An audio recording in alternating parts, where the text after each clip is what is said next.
Qué bueno que te tomaste el tiempo para venir a la casa del Señor. Que no le das la bienvenida al que está a la par tuya o atrás de ti o adelante de ti, le das la mano, le dices bienvenido a esta iglesia que te ama, bendícelo, eso es, saluda. Somos justamente el número adicional el número exacto para que nos saludemos. Bienvenidos a la casa del Señor. Hemos estado pues en una semana de trabajo, una semana en tus ocupaciones, en tu casa, con los retos que la vida te ha puesto. Y yo espero en el nombre de Jesús que tú hoy vengas agradecido por lo que Dios hizo esta semana en tu vida y que desde ya sientas por fe agradecimiento por lo que va a hacer en la semana que viene. Esta semana pues comenzamos un nuevo tema, le vamos a llamar la iglesia, le hemos llamado la iglesia el diseño de Cristo para tu crecimiento. De eso vamos a estar hablando toda la semana en lo que ustedes reciben en el teléfono. Vamos a estar aprendiendo ahí acerca de ese diseño del Señor. Y yo quiero, esta noche, yo quisiera compartir, abrir un poco mi corazón con ustedes y contarles experiencias que he tenido acerca de este tema. Y es que resulta que cuando una persona a mí me dice que no quiere ir a la iglesia o no tiene ganas de ir a la iglesia o no va a la iglesia porque no tiene ganas, yo me identifico totalmente con esa persona porque yo me recuerdo como yo era así. Yo me recuerdo que yo era una persona que yo me atrincheré mucho tiempo, a pesar de que era cristiano, y yo decía, no, si yo tengo a Jesús en mi casa, yo no necesito realmente, solo voy a ir a meterme a problemas y mejor no. Ya había asistido por muchos años a la iglesia, o sea, no era un neófito, no era una persona desconocedora, era una persona que sí sabía de las cosas de Dios. Y sin embargo yo llegué a estar en un momento en mi vida en que yo dije, ya no voy a poner un pie en una iglesia, no me interesa, pero mi relación con Cristo yo no la voy a perder. Y yo creí que estaba en lo correcto. Por eso cuando una persona a mí me dice, yo no quiero ir a la iglesia o no tengo ganas, yo realmente yo no puedo más que recordarme de esa época e identificarme y decir, tiene razón en ese momento que está viviendo en su vida. Está pasando esa persona por una etapa en la que tiene una crisis existencial. Así le llamaría yo. ¿Por qué? Porque esa persona ya nació de nuevo, porque esa persona conoce a Jesús, porque esa persona sabe que tiene beneficios ir a la iglesia, pero esa persona algo pasa en su corazón adentro, o una suma de hechos, una suma de cosas, de circunstancias que la hace decidirse, tomar la firme, clara y autorresponsable decisión de no ir a la iglesia. Y saben, yo no puedo decirle nada a esa persona en contra, no puedo, porque yo me recuerdo perfectamente de los años que yo decidí eso, y yo recuerdo que yo creía que yo tenía la razón. Años pasaron y obviamente llegué a entender, gracias a Dios, o sea, Dios me hizo entender a base de ciertas circunstancias que yo no tenía la razón, yo estaba totalmente equivocado. Yo pensé que yo podía tener una relación personal con Cristo y yo ya no necesitaba a nadie más para eso. Yo decía, tengo mi Biblia, tengo a Cristo, tengo al Espíritu Santo, yo ya soy salvo, vivo por la gracia, yo no necesito ninguna iglesia para salir adelante, yo ya soy maduro, ya soy cristiano maduro. Y yo estaba cometiendo un error. Yo miren lo que dice aquí: el concepto moderno de cristianismo a mi manera entre comillas, es ajeno a la Biblia. Charles Spurgeon decía, sé que hay muchos que dicen, yo puedo ser cristiano sin unirme a una iglesia.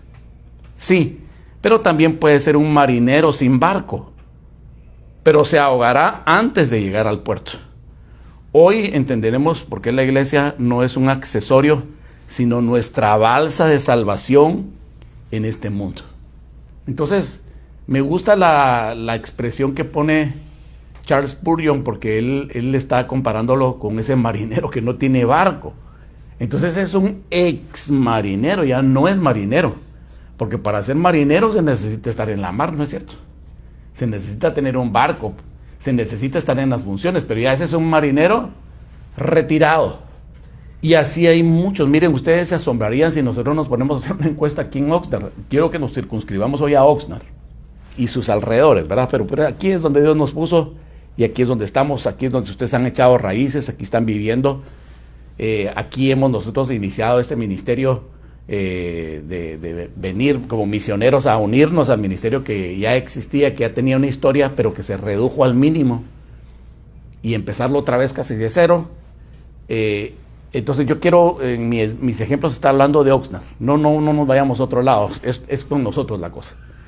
Entonces resulta que esa postura de yo voy a vivir mi vida cristiana a mi manera, por mi cuenta, yo voy a ser una persona que me voy a autogestionar. Eso suena bien, parece bien, pero yo les quiero confesar, yo les quiero dar mi testimonio.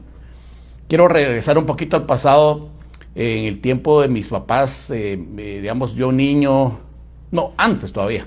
Mi mamá niña, sus otros 3 hermanos, su hermana y sus 2 hermanos niños. Mi abuelo, un hombre muy, ¿cómo se llama? Muy autodidacta, o sea, le encantaba. Ustedes entraban al cuarto de mi abuelo, era, allá en Guatemala le decimos champa de lepa, era el cuarto de ella, yo no sé por qué mi abuelo hizo eso, pero ellos vivían de una forma muy sencilla. Estamos hablando de esos cuartos hechos con tablas, de los pueblitos de allá, de nuestra Guatemala o de nuestros países, pero no era un pueblito, era la capital, era la ciudad, pero mi abuelo sí era una persona muy sencilla. Pero si ustedes miraban alrededor de su cama, había un montón de libros. Habían libros de Víctor Hugo, habían libros de la Ilíada y la Odisea, había libros de Homero, habían libros de cualquier cosa, de cualquier tema, de diversas religiones. Y en medio tenía por ahí una Biblia. Y él le predicaba a sus hijos desde chiquitos y les decía: no se turbe su corazón ni tenga miedo, creen en Dios, crean también en mí, dice Jesús. Siempre citaba ese versículo. Yo me recuerdo como nieto de él. Mi abuelo era dueño de su propia panadería, y de la panadería salió todo el dinero para criar a sus 4 hijos y para también hasta bendecir a sus nietos. Pero mi abuelo, a pesar de que era un autodidacta, era una persona intelectual autoformada, a pesar de que había aceptado a Cristo en su corazón desde que era chiquito, porque unos misioneros americanos pusieron allá un instituto bíblico, y en ese instituto y colegio él estaba ahí. Él no tuvo la fortuna de tener a sus papás con él. Entonces básicamente estos lo jalaron, estos misioneros lo adoptaron de alguna manera, y entonces él siempre hablaba de esos americanos y siempre hablaba de Cristo. Entonces la fe de Cristo ya estaba en él, y él le predicaba a sus hijos. ¿Saben qué hacía los domingos?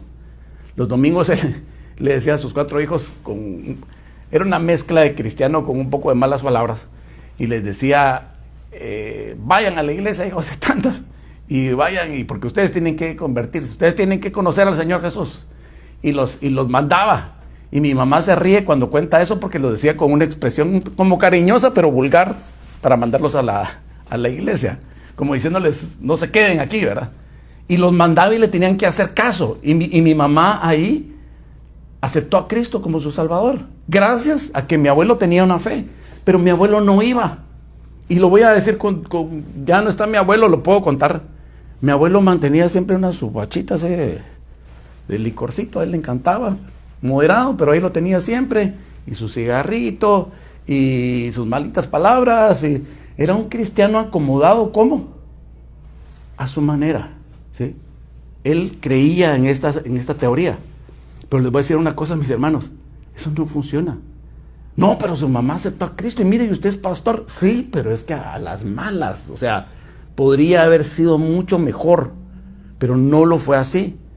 Entonces cuando ya creció mi mamá, crecieron mis tíos, mi mamá nos tuvo a mi hermana y a mí, y ella empezó a pasar una crisis con mi papá, ¿sí? Yo me recuerdo que yo tenía tal vez unos 7 años, yo vi a mis papás peleándose, ¿sí? Es una cosa más terrible que un niño puede pasar, verse a los papás peleando, y fue un drama. Me recuerdo que un día, metidos los vecinos adentro de nuestra casa, ¿qué estaban haciendo ahí? Consolando a mi mamá y consolándonos a nosotros, porque mi papá había hecho un gran escándalo porque andaba con sus tragos, y mi pobre papá se tuvo que ir de la casa, y nos quedamos sin papá, básicamente 4 años. O sea, mi papá se fue, se esfumó, ya no lo volvimos a ver, y mi mamá, mi hermana y yo éramos la familia.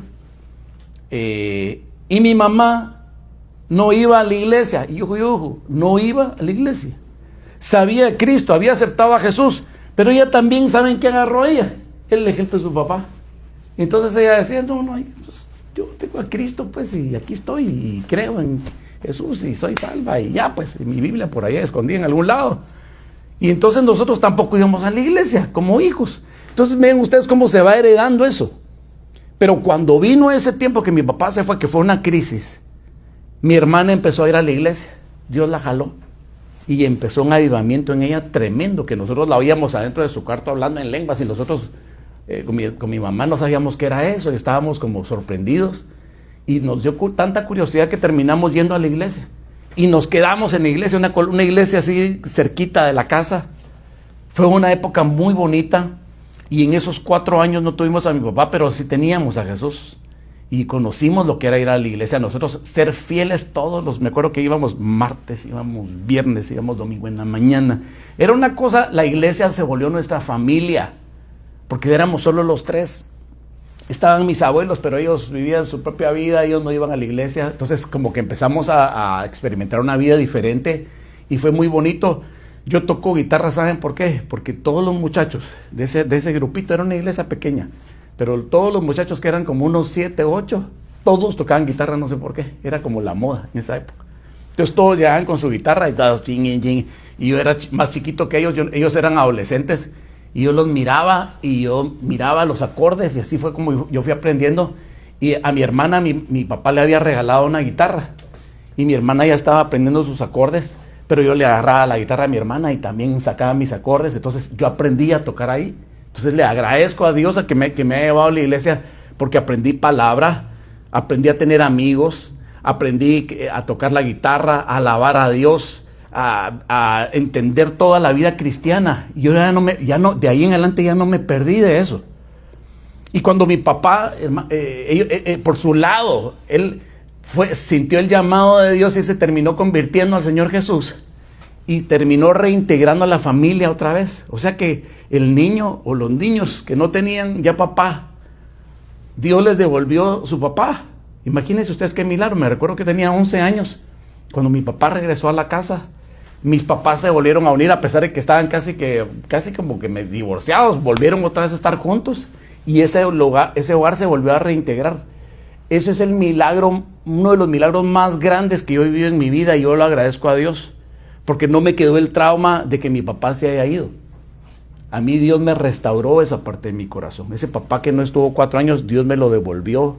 Mi papá volvió a ser mi amigo, mi confidente, hasta el día de hoy.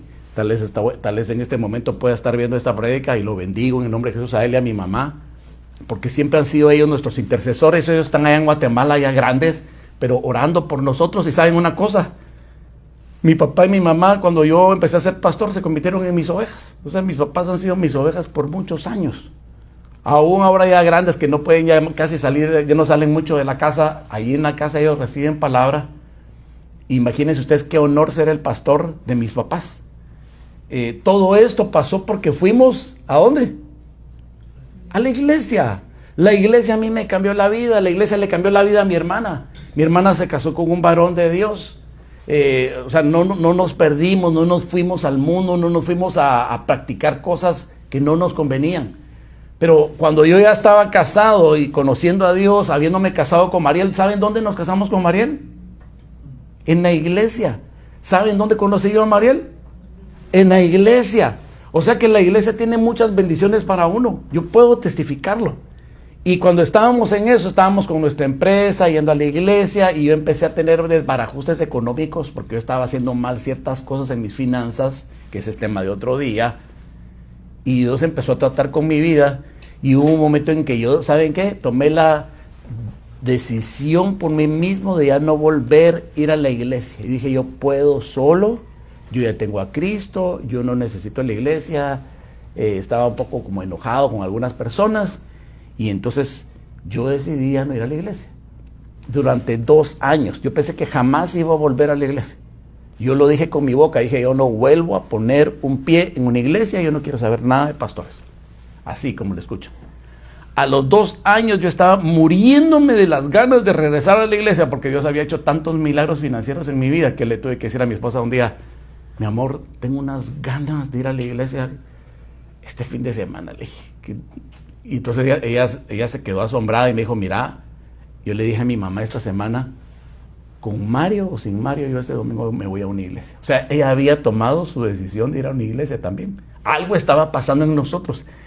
Fuimos a una iglesia que escogimos los dos la misma sin conocerla. Fue una casualidad enorme. En Guatemala hay miles de iglesias y escogimos los dos la misma y nos asombramos. Fuimos y pasó un milagro. Desde que nos sentamos en esa iglesia, algo cambió en nosotros y volvimos a tener otra vez el primer amor.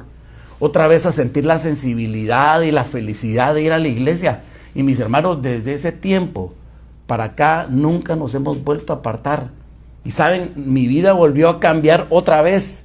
Esos 2 años que no fuimos a la iglesia, mi vida cambió para mal. Mis hermanos, si Dios se los pudiera mostrar, si Dios les pudiera pasar la película de lo que yo pasé cuando me aparté de la iglesia, de verdad yo entendí por fin que el plan de Jesús no era que yo estuviera lejos de la iglesia. Y descubrí en la Biblia que allí está escrito que Él no quiere que uno esté lejos de la iglesia. No significa que si tú dejas de venir a la iglesia, tú vas a perder tu salvación, porque no, la gracia está contigo. Jesús vive en ti, el Espíritu Santo está en ti. Claro que tienes una relación personal con Cristo, pero el diseño de Jesucristo no es que tú estés lejos de la iglesia. El diseño de Jesucristo es que tú estés cerca.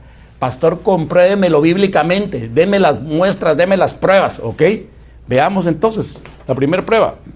Número 1, la iglesia es el cuerpo donde somos completos. Dios no repartió todos los dones a una sola persona. Nos hizo dependientes los unos de los otros por diseño divino. El ojo no puede decir a la mano, no te necesito. Ni tampoco la cabeza puede decir a los pies, no los necesito. Eso es lo que está escrito en 1 Corintios capítulo 12, versículo 21. Ahí está la primera prueba. ¿Por qué? Porque Jesucristo siempre va a poner a la iglesia como un cuerpo. Siempre lo van a ver así. Así es como Él decidió cómo ejemplificarlo. Entonces Él dijo, ustedes son el cuerpo, la iglesia, y yo soy la cabeza de ustedes. O sea, Jesús es la cabeza de la iglesia. Si la cabeza no está con el cuerpo, entonces es una cabeza decapitada y el cuerpo es un cuerpo sin cabeza.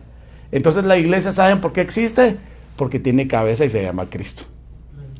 ¿Qué pasaría si a mí me quitan la cabeza? ¿Puede andar mi cabeza rodando por ahí sola? No, va a rodar un ratito y ahí se va a quedar. Porque no puede convivir mi cabeza sin el cuerpo, ni el cuerpo sin la cabeza. Yo necesito estar integrado. Tú necesitas estar integrado al cuerpo de Cristo. ¿Sabes, hermano? Si a veces te sientes con una crisis existencial como la que me pasó a mí varias veces, no una, sino un par de veces. Hermano, yo te entiendo, yo no te juzgo. Yo era de los tuyos. Yo era de las personas que decían, no, ya puedo. Yo sentía que yo tenía todo lo suficiente para salir adelante. ¿Y saben cómo se llama eso? Autosuficiencia.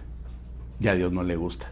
No que lo juzgue, solo es que nos hace daño. Es que cuando nosotros estamos lejos somos como el ojo que le está diciendo a la mano, no te necesito. Como la mano que le dice a la oreja, no las necesito, a las orejas. Como los pies que le dijeran a las manos, no las necesito. Y siempre si tú ves tu cuerpo, vas a ver que tu cuerpo está interactuando. No sé si te has puesto alguna vez en el espejo.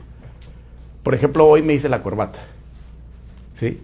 Y cuando me puse la corbata, yo me tuve que poner enfrente del espejo. ¿Saben para qué? Para que mis 2 ojos vieran. ¿Y para qué? Para que mis 2 manos se coordinaran. Entonces estaban mis manos trabajando mientras mis ojos estaban viendo y mi cerebro estaba coordinando. Todo eso yo sé que tú lo das por sentado todos los días enfrente del espejo. Pero te invito a que en la mañana cuando te levantes y te mires al espejo, te recuerdes de esta palabra. Y veas, cuando te estás peinando, cepillando, veas cómo todo funciona perfectamente en coordinación.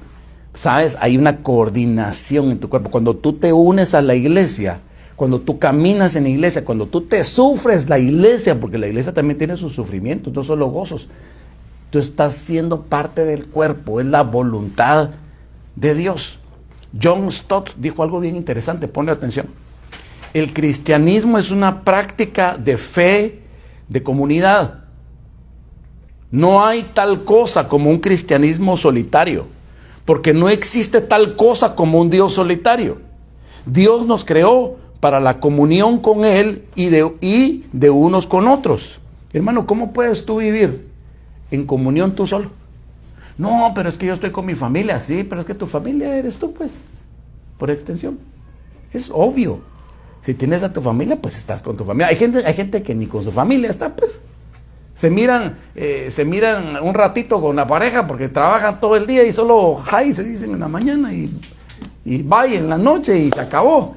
No hay comunión, se perdió la comunión aún dentro del hogar, mucho menos va a haber comunión con la iglesia. El diablo está feliz con eso.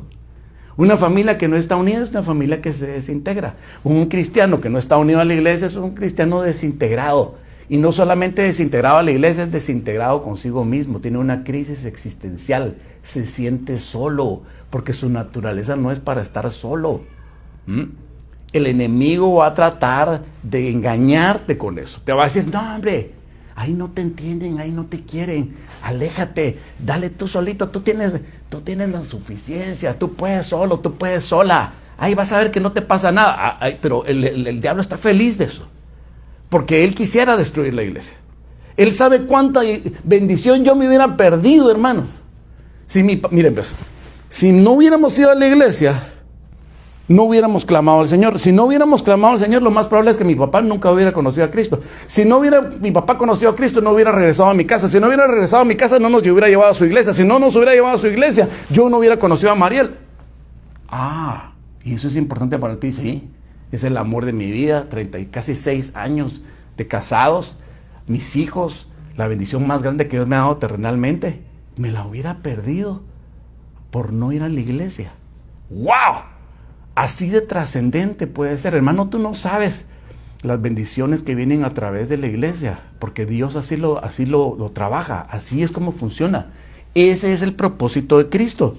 No vayas a pensar que le estás haciendo un favor a tu pastor con ir a la iglesia, hermano.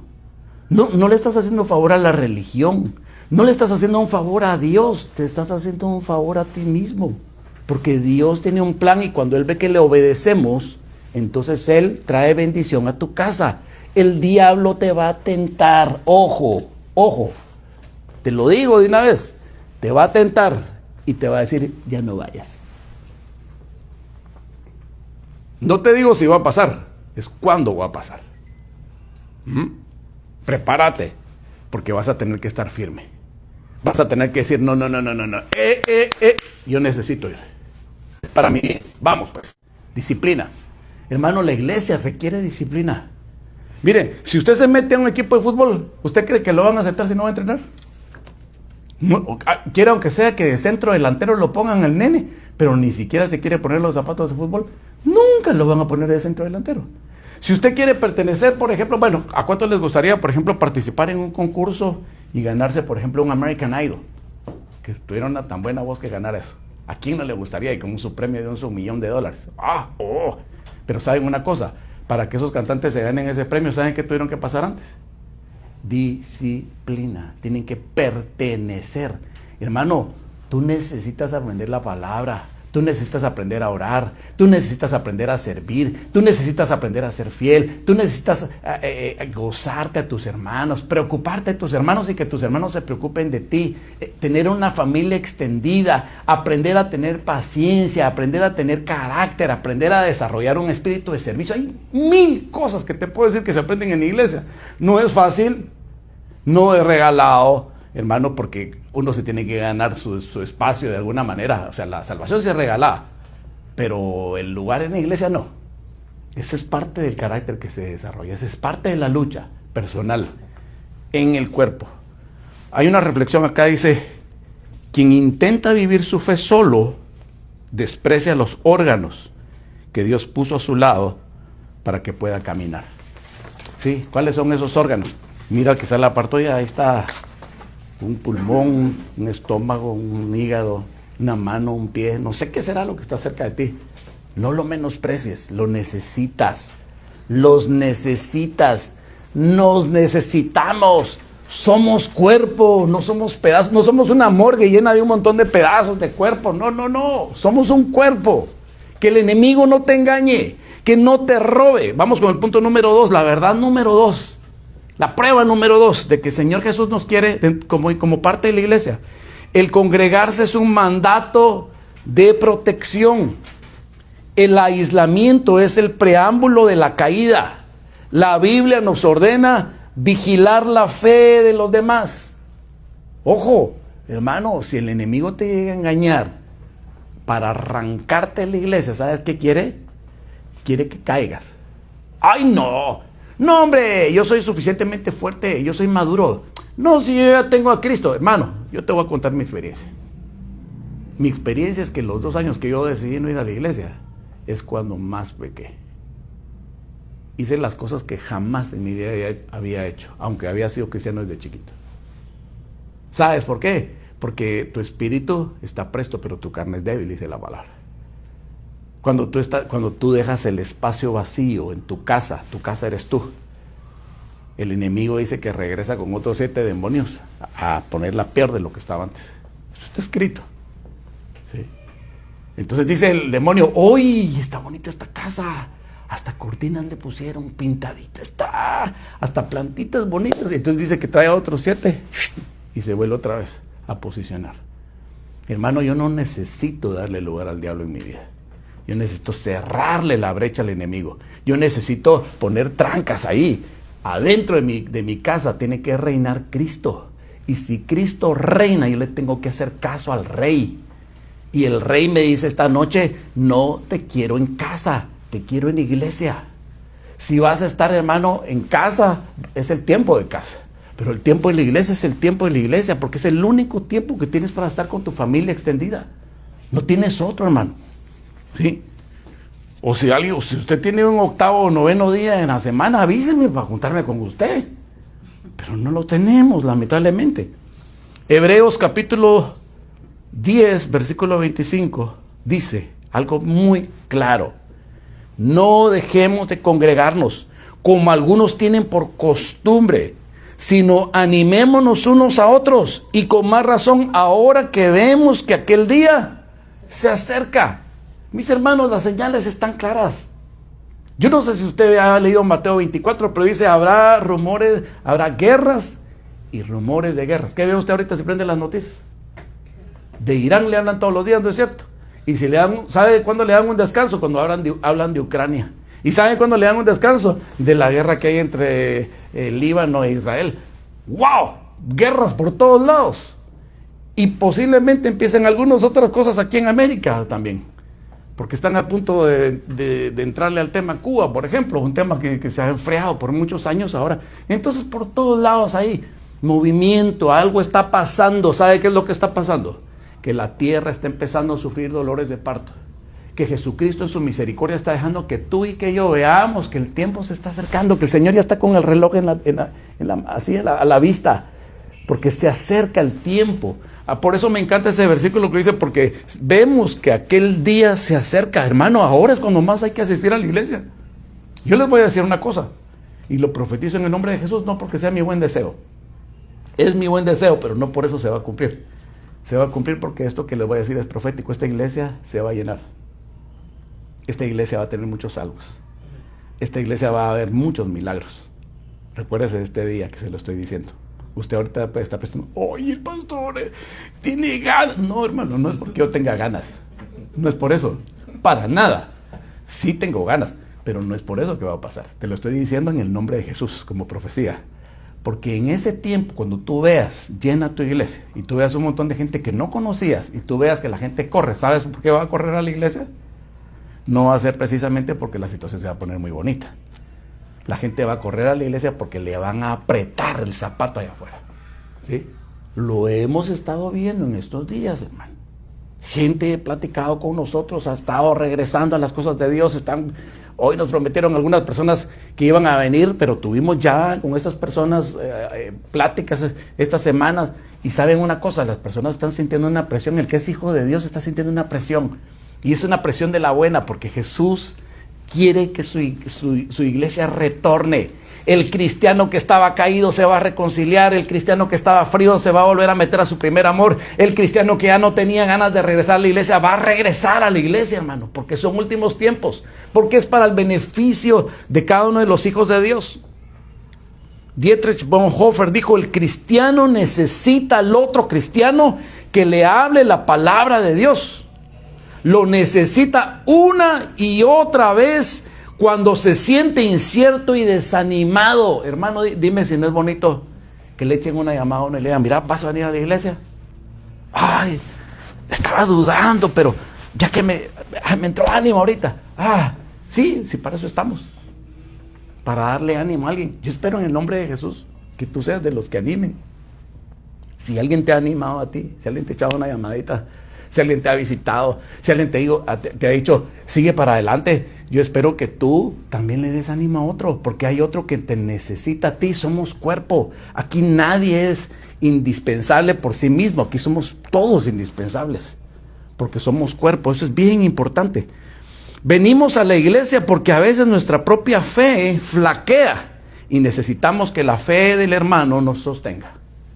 Así funciona, hermano. Qué bonito sería ser independiente, autosuficiente y no necesitar reglas, disciplina y hacer las cosas como a uno le gusta y como a uno le da la gana, hermano. Entonces no existiría la iglesia. No habría ninguna razón para la existencia de la iglesia. No habría ninguna razón para la existencia de pastores. No habría ninguna razón para la existencia de profetas, de evangelistas, de maestros. Nada de eso tendría sentido. ¿Sabes por qué Dios puso todos esos dones? Para la edificación, dice, para la construcción, para la estructuración del cuerpo de Cristo. Di conmigo: el cuerpo de Cristo soy yo. Hermano, pero si el cuerpo de Cristo eres tú y no vienes a la iglesia, el cuerpo de Cristo se quedó en la casa. Y el cuerpo de Cristo no se puede quedar en la casa. ¿Ya te diste cuenta? No se trata de yo voy a arreglar mi evangelio a mi manera. Hermano, yo no juzgo a nadie que piensa así, porque yo pensé así. Yo decía, no, yo aquí tengo a Cristo, yo hoy tengo mi Biblia, yo leo, yo no necesito, yo ya no voy a ir. Ay, hermano, arrastradito me regresaron. Fui feliz de regreso. Yo lloré el día que yo regresé a la iglesia, lloré como una Magdalena, hermano. Ese día yo estaba, que la diaconisa que estaba a la par mía estaba con los clines, así, ya no sabía ni qué hacer conmigo, porque yo estaba llorando como loco, porque habías vuelto a sentir ese amor por la iglesia, por el Señor. Me fue arrancado. Yo le pido al Padre, en el nombre de Jesús, que nunca te sea arrancado de tu corazón el amor por tu iglesia, que nunca te sea arrancado el amor por tu familia espiritual que Dios te ha dado, que nunca te enfríes de tal manera que tú cierres la puerta a la bendición que significa tu iglesia. Número 3, la iglesia es la escuela del amor práctico. La santidad no se desarrolla en el vacío, sino en el roce cotidiano con personas que nos desafían a ser como Jesús. ¿Por qué habla de roce, pastor? Si yo pensé que en la iglesia era todo perfecto, todos son lindos ahí, todos son buena gente. No, hermano, empecemos por el pastor y terminemos con el último, hermano. Todos llenos de defectos. Todos tenemos pecados. Todos erramos. Todos nos confundimos. Todos somos necesitados de Cristo, hermano. Yo me pongo en la primera fila como el necesitado número 1 de Cristo, si no, no estaría de pastor. Si yo creyera que yo no necesito a Dios, yo no estaría aquí. Hermano, yo estoy aquí porque necesito la iglesia. Tú estás aquí porque tú necesitas la iglesia. Ese es el diseño de Cristo. Yo sé que tienes a Cristo en tu corazón, por eso estás aquí, porque ese es el deseo de Él. Hermano, cuando tú pierdes esa perspectiva, te es robada una gran bendición. Juan capítulo 13, 35 dice: en esto conocerán todos que son mis discípulos, si se aman los unos a los otros. ¿Y cómo puedo yo amar al que no miro nunca? Samuelito, ¿te podría yo amar a ti si no te miro nunca? Si pasan unos 3 años, digo, ay, ¿cómo amo a Samuel? Sí, ¿lo miras? No, nunca. ¿Verdad que no tendría sentido? Pero nos aprendemos a amar porque nos vemos, porque nos sentamos a tomar un café, porque nos preguntamos cómo estás y cómo te va en el trabajo, y contame qué pasó con tu enfermedad, y qué pasó con tu tío, y qué pasó con y tu perrito, qué pasó, cualquier cosa. Hermano, nos interesa la vida de los demás, es importante. Hermano, yo espero que tú te intereses en alguien aquí, porque es el cuerpo. ¿Sí? No se trata solo de venir a marcar tarjeta e irse, interésate, es parte del amor, hermano. No, es que yo no tengo tiempo. O sea, Tú le dices a tus hermanos, a tu familia, a tus hijos, a la gente que vive en tu casa, no tengo tiempo, platícame otro día porque estoy muy ocupado. No, ¿verdad? Igual, en tu casa espiritual, tú tienes que tener un tiempito aunque sea. Hermano, porque se te van a ir los años. Cuando tú sientas, se pasó el tiempo, y cuando tú sientas, te vas a lamentar y vas a decir, ay, qué lástima que nunca aproveché el momento. Nunca llegué a mi época de plenitud en la iglesia porque siempre estuve distraído, siempre había algo más importante, siempre había una preocupación, siempre había un distractor. C.S. Lewis dijo, la iglesia no es un museo para los santos, sino un hospital para los pecadores. O sea, por si tú piensas, oye, pero es que yo miro que los hermanos ahí como que no son muy santos, tienes toda la razón. Pero es que yo miro que no son muy perfectos, yo te apoyo. Es que yo siento que son meros carnales, totalmente de acuerdo. Eso es lo que vas a encontrar en todos lados, hermano. No esperes encontrar un museo de santos envitrinados. No, vas a encontrar gente de a de veras, gente necesitada de Dios. Jesucristo dijo que Él vino por lo vil y por lo menospreciado del mundo, dentro de los cuales yo me apunto en la primera fila, y yo espero que tú estés ahí atrás de mí también. Dice esta reflexión, la iglesia es el lugar donde Dios usa a los demás para pulir nuestras asperezas. Por eso cuando uno se encuentra, hermano, uno dice, oye, ese hermanito sí no me gusta mucho hablar con él porque es que se ve que tiene un carácter. A mí que se me hace que Dios te puso esa tu piedra, porque de la piedra, el hierro con el hierro se pule, dice la Biblia. Ahí te pusieron tu piedrita de hierro para que saques tus chispitas y te vayas puliendo. Ay, hermano, yo venía a la iglesia como a relajarme, a tranquilizarme. Sí, relájate, disfruta, gózate. Pero sabes una cosa, en todas las iglesias vas a encontrar problemillas, vas a encontrar dificultades. ¿Sabes para qué? Para que se desarrolle tu paciencia, para que se desarrolle tu amor, para que se desarrolle tu carácter de Cristo. Ese es el mejor lugar para poder hacerlo. Número 4, la prioridad del reino sobre el afán. Esto me encanta porque esto va con Estados Unidos. Hermano, yo como pastor, yo ya acepté la verdad. Ya acepté la realidad, ya no me hago fantasías. Yo ya sé que aquí en Estados Unidos, aquí el Dios es el dólar. Eso no lo puedo cambiar yo. Lo que sí puedo hacer es tratar de discipular a mis discípulos para que dejen de ser idólatras del dólar. Porque esa es la principal idolatría en este país. Aquí la idolatría no es, tiene un Dios Baal ahí en su sala, ahí hace sacrificios de niños ahí en el jardín de atrás. No, hermano, aquí no hay ese tipo de problemas de idolatría, esos eran allá en la Biblia. Aquí la idolatría es en forma de cheque, en forma de tarjeta de crédito, en forma de ahorro bancario. Y no te estoy diciendo que el dinero sea malo, dice en la Biblia, el dinero sirve para todo. Yo sé, claro que sí, pero no dice que lo tenemos que poner antes que a Dios, ni antes que a la iglesia. Y ese es el principal error que está cometiendo la iglesia de Jesucristo. Ahorita sí me voy a salir de Oxnard. Esto es en todo el país, hermano. Aquí está metido ese espíritu de idolatría. Abre los ojos para no ser parte de ello. Yo quisiera, mi deseo más profundo para esta iglesia, es que esta iglesia crezca como una iglesia sana en ese aspecto. Yo quiero que seas muy próspero. Dios quiere que tú seas próspero. Dice en el Salmo 1, será como árbol plantado que da su fruto a su tiempo y su hoja no cae, y todo lo que hace prosperará. Tú eres esa persona. Tú vas a prosperar mucho, pero no porque seas un idólatra.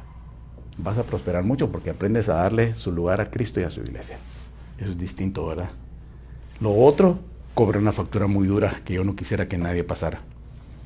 A.W. Tozer, Mateo 6:33 dice, busca primeramente el reino de Dios y su justicia, y todas estas cosas le serán añadidas.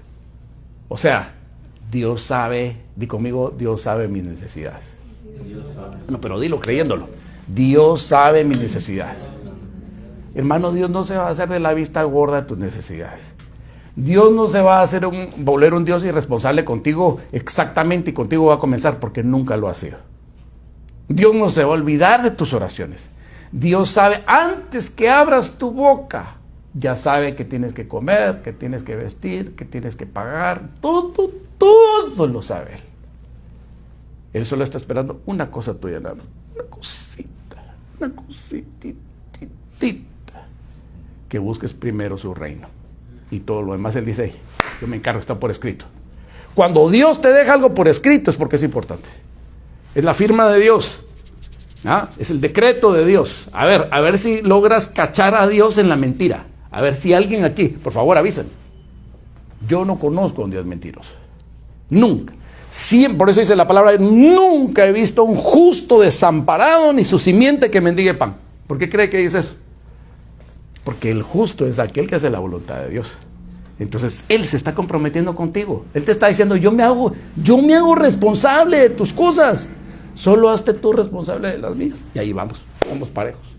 ¿Cuáles son las cosas de Dios? ¿Quiere Dios que estés todos los días, jornada completa, encargado de sus cosas? No, hermano, tranquilo. Haz tus cosas. Y en medio de tus cosas, haz las cosas de Dios. Avisarle a alguien por aquí, a alguien por allá, de que hay un Cristo que salva, darle un testimonio, sigues trabajando, otro testimonio por aquí, sigues trabajando, otro testimonio por allá, sigues trabajando, haces un negocito por aquí y otro negocio para el Señor. Y ahí te vas, hermano. Así se va el día, y cuando tú sientes, hiciste la buena obra de Cristo, estás conectado con Él, estás orando para Él. Hermano, si eres una persona que se mantiene cansada, hasta fuerzas nuevas te van a venir. Te estoy dando el secreto que se pierde en el 99.99% de cristianos. Que dicen, ay, el pastor nos está pidiendo que hagamos tal cosa, es que no tenemos ya ni fuerzas para eso. Hermano, esa cantaleta yo la he oído toda mi vida, desde que soy chiquito en la iglesia.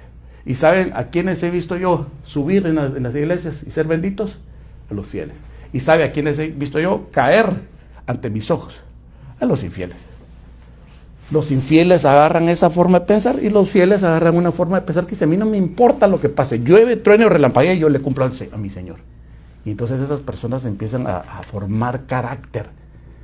Ya no tienen problemas de identidad, ya no tienen problemas de dudar si tienen que servir a Dios, sino que ya es parte de su vida. A.W. Tozer dijo, si Dios es el primero en tu vida, todo lo demás encontrará su lugar. Si no es el primero, nada más funcionará sin importar cuánto tiempo le dediques. Yuju. Si eso dice que al que le quede el guante, que se lo plante.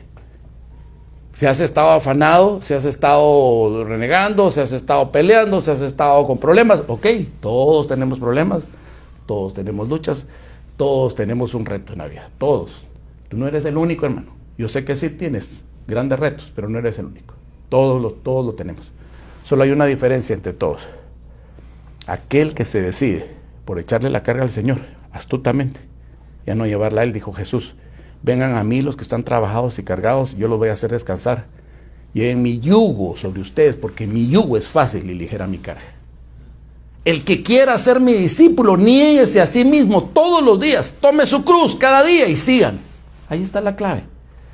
¿Tienes el yugo de Cristo en ti? Ese yugo, ¿sabe qué? Ese no se puede quitar. El yugo va aquí, clavado ahí. ¿Tienes el yugo de Cristo? La cruz, esa no la puedes devolver, hermano, esa es tuya, tiene tu nombre.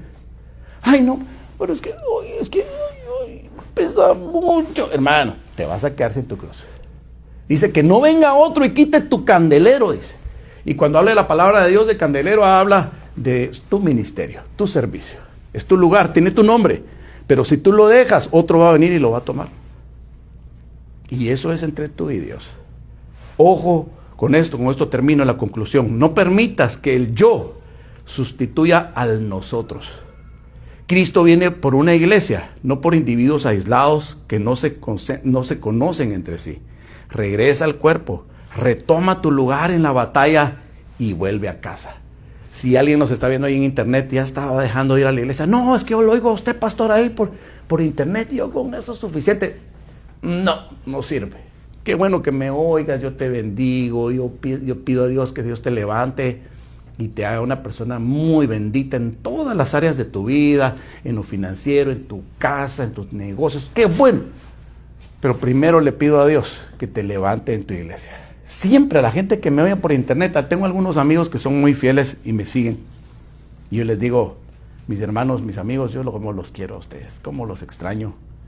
Pero saben una cosa, yo les suplico, aunque ustedes falten y ya no me oigan a mí, les suplico que donde ustedes viven, vayan y comprométanse con un pastor, comprométanse con una iglesia, sea parte, sea miembro activo, esté en la nómina. Mire, si usted ve el ejército de Estados Unidos ahorita, tienen una nómina. Si usted va al cuerpo de policía, tienen una nómina de policías. Si usted va a un partido político, hay una nómina de los que pertenecen al partido político. Hermanos, en las iglesias hay nóminas de miembros comprometidos. Pregunto, ¿eres tú un miembro comprometido? ¿O te vas a quedar siempre como un agente libre e independiente? Si tú me estás oyendo ahí en casa, yo no te lo recomiendo. Yo quise ser un agente libre, un lobo solitario. Me creía yo un Chuck Norris que iba a salir solito. Hermanos, no hay Chuck Norris en el Señor Jesús, no se puede. Somos un equipo, somos un A-Team, ¿sí? Somos un equipo que todos nos ayudamos, cada uno tiene una expertise, cada uno tiene algo especial. Tú tienes un don que yo no tengo, tú tienes un don que yo no tengo, tú tienes un don que no tiene el hermano que está a la par tuya, yo tengo un don que tú no tienes. Nos necesitamos todos con nuestros dones. Unamos nuestras fuerzas. Hermanos, te voy a decir una cosa. Si tú dices, no, yo ni falta que haga hoy en la iglesia, ahí me saludan los hermanos. No, hermano, haces falta. Tu personalidad es única, tus dones son únicos. Hay un vacío en el cuerpo cuando tú no estás. Es importantísimo ese vacío tiene tu nombre. Y el Señor lo respeta y tu iglesia lo respeta. Siempre está tu lugar, siempre está tu lugar. Dios espera que tú llenes tu lugar porque tú eres importante. Tu iglesia te considera importante por nombre. Si tú te autoanulas, si tú mismo te callas, si tú mismo te excluyes, si tú mismo aunque estés aquí presente, no participas, hermano, tú te estás haciendo parte extra del cuerpo. Seríamos como ¿quién quiere ser un tumor, hermano? Yo no quiero tener algo adentro de mi cuerpo que es extra. ¿Usted quiere? Que le paran la radiografía, la tomografía y dicen, tiene un cuerpo extraño. ¿Y qué hace uno con los cuerpos extraños? ¿Qué le dice usted al doctor? Ay, por favor, opéreme, haga algo, pero sáquelo. ¿Cierto o no? Hermano, ¿quién quiere ser un cuerpo extraño en su iglesia? Nadie. Tienes que ser un cuerpo activo. Deja que circule la sangre por ti, hermano, porque alguna parte que en donde no circula la sangre empieza a gangrenarse. Hermanos, hay hermanos gangrenados adentro de la iglesia, se están poniendo moraditos. ¿Ha visto usted cuando no circula? Se están poniendo negritos, necróticos, hermano. Necesitamos que circule la sangre de Cristo y que esa sangre nos una. Ponte de pie, por favor. Cierra tus ojos un momento, deja que el Señor te ministre. Quiero que esta ministración quede ahí en nuestra grabación. Cierra tus ojos un momento y deja que el Señor te hable, deja que el Señor ponga en tu corazón ahorita un deseo de regresar a tu iglesia, un deseo de hacer las cosas bien. Si estás aquí en la iglesia, hermano, yo te felicito. Pídele al Señor un deseo de participar, de no quedarte fuera de las cosas de la iglesia, hermano. ¿Sabes por qué? Porque te estás perdiendo algo maravilloso. Dios quiere hacer algo especial en tu vida. Dios quiere hacer algo especial en tu vida. Oremos. Señor, esta noche estamos reconociendo que a veces nos toca la puerta a la tentación. Nos toca la puerta a nuestro adversario, el enemigo, diciéndonos, ya no vayas, no te acerques, no te involucres, te van a herir, te van a fallar, te van a engañar, te van a quitar. Es el diablo mismo, el que el Señor lo reprenda, que te está hablando. Cristo te dice, tú eres parte. Yo pagué el precio por mi iglesia. Yo vengo por una iglesia hermosa, una iglesia sin manchas, sin arrugas. Yo vengo pronto por mi iglesia, pero vengo por una iglesia unida, dice el Señor. No una iglesia disgregada, no una iglesia distraída, no una iglesia que ama más a ir a un evento en la calle, hermano, en donde ni siquiera se menciona el nombre de Cristo, que venir a la casa del Señor. Si has estado viviendo esa experiencia, pídele perdón a Dios hoy. Dile: Señor, perdóname porque me gustan más otras cosas. Perdóname, díselo con sinceridad. Señor, me gusta más el fútbol que ir a la iglesia. Me gusta más juntarme con mis amigos que ir a la iglesia. Me gusta más ir a un parque que ir a la iglesia. Perdóname, perdóname, cámbiame. Señor, hazme parte de tu iglesia. Quiero sentirme en mi casa. Quiero sentirme fuerte. Quiero sentirme con identidad. Señor, gracias porque pagaste el precio para que yo sea parte de tu bendita iglesia, Señor. No me quites este privilegio, Señor. Que el enemigo no me robe, Padre, en el nombre de Jesús. Levanta tus manos, dile: Señor, aquí estoy como parte de tu cuerpo, Señor, como parte del cuerpo de Cristo. Aquí estoy, Señor, para que tú hagas conmigo como tú quieras. Haz tu voluntad en mí, yo quiero obedecerte. Ayúdame, Espíritu Santo. Ayúdame, Señor, en el nombre de Jesús. En el nombre de Jesús, amén. Amén. Gracias. Gracias. Puedes sentarte, por favor.